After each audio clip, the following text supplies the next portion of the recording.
Victor Langston was the sort of man who thought emotions belonged in the stock market. Up and down, sure, but never in his own chest. He built his whole life on logic, contracts, and cold numbers. And let's be honest, at 57 he was a success story that even the city's gossip columns respected. Penthouse views, private drivers, enough power to make half the city's realtors sweat. But if you'd ever asked him what he was missing, he'd have said, nothing. Then came that Thursday, and that damned folder labeled Unit 3, B.3 months delinquent. The property manager's note read, standard stuff, some family behind on rent, another eviction on Victor's to-do list. He wasn't bothered, barely glanced at the paperwork before tucking it in his coat pocket, grabbing his keys, and sliding behind the wheel of his black Mercedes. Just business. One more unit, one more signature, one more chapter closed. But when he pulled up outside that townhouse, a place with bones still showing through the peeling paint and fogged-up windows, you could feel a different kind of history in the air. Not his history, not yet, but something that would grab hold of him and not let go. He straightened his tie, smoothed his coat, walked up the crumbling steps with the same purpose he brought to every negotiation. Knock, serve, walk away. Simple. Except when the door cracked open, it wasn't an angry tenant or a pleading parent. It was two little girls, maybe 6 and 8, wearing matching blue dresses and eyes so wide he almost felt the years slide off his own shoulders. They stood close together, hands knotted, silent as ghosts. Victor, who prided himself on never flinching, almost did. "Is your mother home?" he asked, his voice rougher than he meant. The older girl straightened just a bit, like she'd practiced being brave. "She said she'd be back last week." The younger one tugged her dress, voice barely a whisper. "Please don't take our home. Mommy said Mr. Langston would help us if anything went wrong." That's when Victor's heart missed a beat.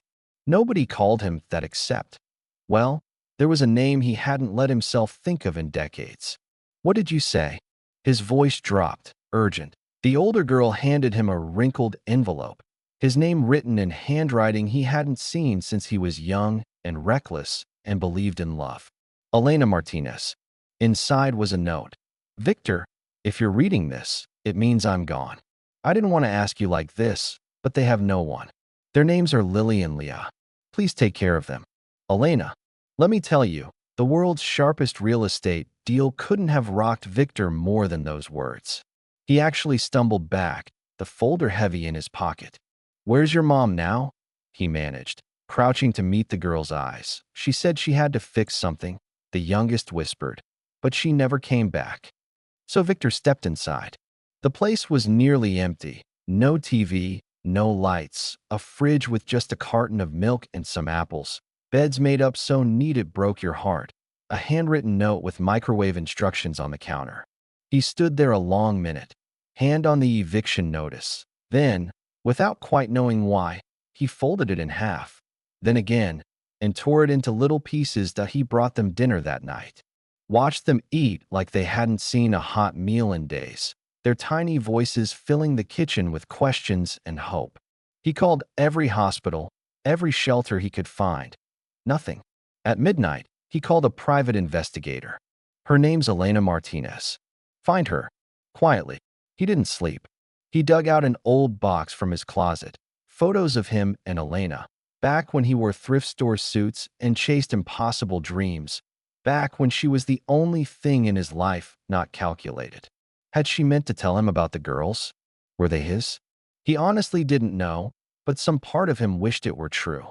Next morning, he showed up again, half expecting the girls would be gone. But there they were, sitting on the couch, holding their dolls like life rafts. "Are you taking us away now?" the older one asked. He knelt. "No, sweetheart. I'm taking you somewhere safe." That night, his penthouse, which had been all glass and silence, glowed with new energy. 2 little girls, crayons and teddy bears, laughter echoing off marble floors. He turned a guest wing into bedrooms with soft blankets, night lights, and storybooks. He wasn't ready, but he couldn't turn them away. A few days later, his phone rang. The investigator had found Elena, in a coma, listed as Jane Doe at County Hospital.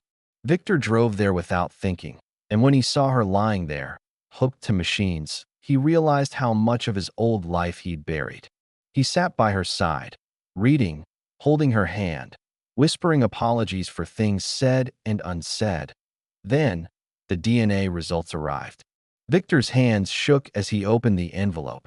He wasn't their father. Not by blood. He felt a strange emptiness, like he'd lost something he'd never had. But when he got home, Lily ran to him and Leah asked for a bedtime story. That night, he sat them down and told them gently, "I'm not your real dad, but I'm not going anywhere. You're safe here. Always." Leah burst into tears. Lily hugged him, whispering, "I knew you were good." Weeks went by. Victor changed. He learned to braid hair, badly, at first. He burned pancakes, spilled juice, forgot to buy snacks. He found himself humming lullabies in elevators and skipping meetings to make sure he could tuck the girls in at night. His phone, once full of urgent texts and stock alerts, now lit up with silly selfies, drawings, and misspelled messages. Elena woke from her coma slowly, uncertain and scared. Victor was there every day, sharing pictures, bringing soup, reminding her she wasn't alone. One morning, as spring sunlight streamed through the window, Elena started to cry. "I always meant to tell you, they're not mine either. My sister died giving birth to them. I was never meant to be a mother, but there was no one else.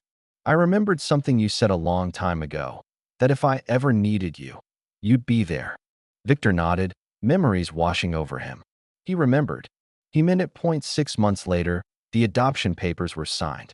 Victor Langston, once a man made of cold marble and glass, became a father not by blood, but by choice. Elena moved in, not as a guest, but as family. The penthouse, once a kingdom of solitude, was now a home of love. Blankets on the couch, pillow forts in the living room, pancake breakfasts, bedtime kisses, and laughter that echoed across the skyline that he missed board meetings to make it to school plays. He wore paint-stained jeans on Sundays. He stopped counting profits and started counting moments.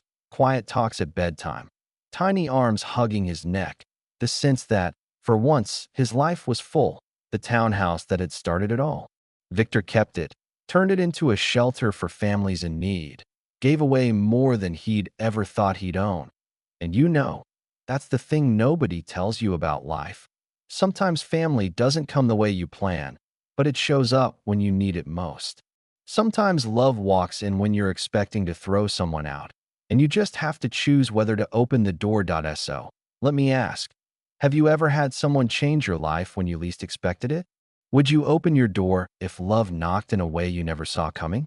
Share your thoughts below, and if this story touched you, subscribe for more real stories about second chances and unexpected families. Because sometimes, the best things in life start with a knock you never planned to answer.